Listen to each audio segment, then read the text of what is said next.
What are your thoughts on keto diets for bodybuilding? If that's what you believe in, then no one should try to turn you against it.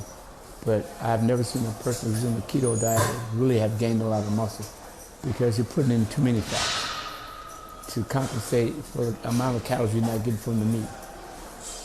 So none of your top clients have ever done it to get to the top? No. You know, you have people who's at the top that try it, you know, and then they don't succeed as far because why? They're not getting enough nutrients. Do you find that your clients need carbs to perform and to get a pump so that they don't get flat? The thing with it is, you in order to get full, you need what? Carbohydrates to get that full round look. And you can do a combination of keto and carbs, then you get a better pump. What's your preferred method of cardio? My preferred method is when you're utilizing the whole body. So I like doing the treadmill and the incline so I can get my whole body into the movement. You're using your arms, using your hips, everything just swaying with movement. Whereas you do most of the time you see people doing what? Propping their body against the machine, relaxing, not doing it right. But if you do the cardio right and you're making the body move, you burn more calories. Do you prefer it fasted or post-workout? I like it post-workout, reason being, because if you train hard and quick like you should do, without long breaks in between, you take up all the glycogen that's in the body anyway. So now you get to burn fat faster. Do you have like a prescribed heart rate that you generally like to give to a client? I can't because everybody's individual. You get what suits that client per se. Is it possible for someone to gain muscle and lose fat at the same time? It's not impossible, but it's hard. Simply because if you're trying to lose the weight, you're not trying to put on the muscle. You're not going to be able to put the muscle on. If you want muscle on your body, you got to gain some kind of fat with it. You know, you're not going to just start putting on muscle. No, you got to put on fat, got to work with that for a while, and then next thing you know, your body starts producing a lot more muscle. I noticed back when you were competing, you're one of the few guys that would not get sloppy in your off season. You're one of the first proponents that you should never really get above 10%. Do you try to stay lean year round, your people? Well, I tried. Well, you understand, back when I was competing, I had a full-time job.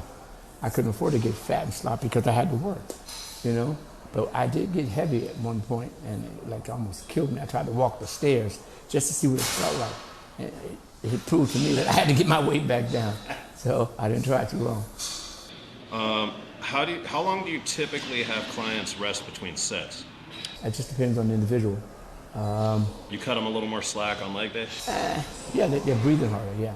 And I try to kill them when you're doing legs.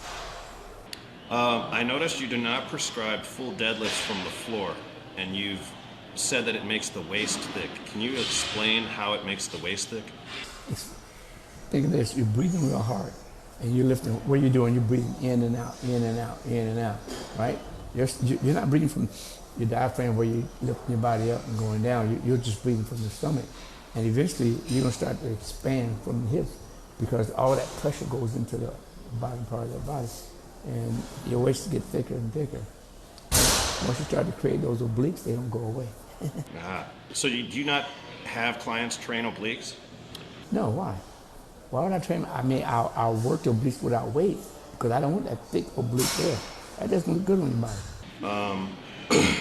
Do you find that poor back development is a technique issue, or a lot of people try to say, oh, it's because my insertions are too high?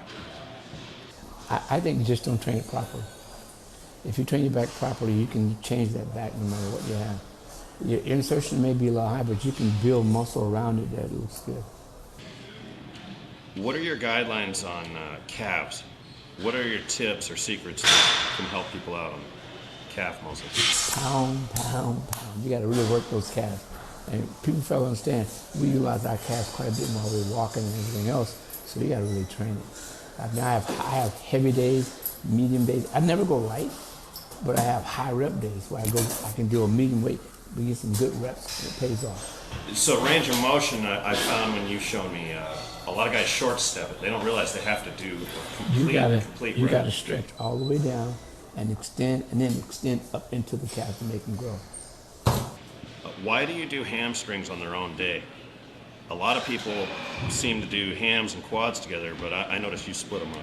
Most times people do hams and quads together. Why? Because they're short on time. So you don't have enough time in the day. Your family member, you got to go and take care of the kids, whatever you got to do, as long as you get it in. But I like to separate it so I can really focus on the hamstrings and try to work those hands hard to get them to develop.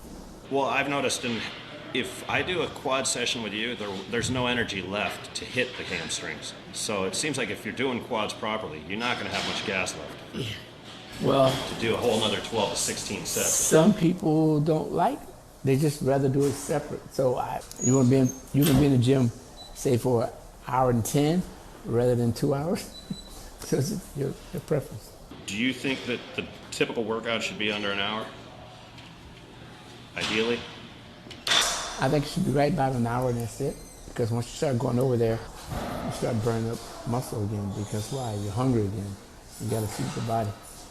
How do you like to break up do you go 50% protein, 30 carbs, 20 fat? It just depends on the person, what they like.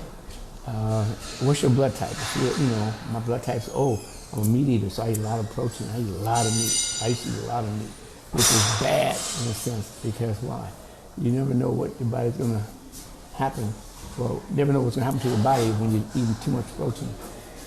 So, Mr. Charles, how did blood work really help with the person determine of the weight? It just shows you what your body can digest. You're a believer in the book, Eat Right for Your Type? Eat right for your blood type, yeah.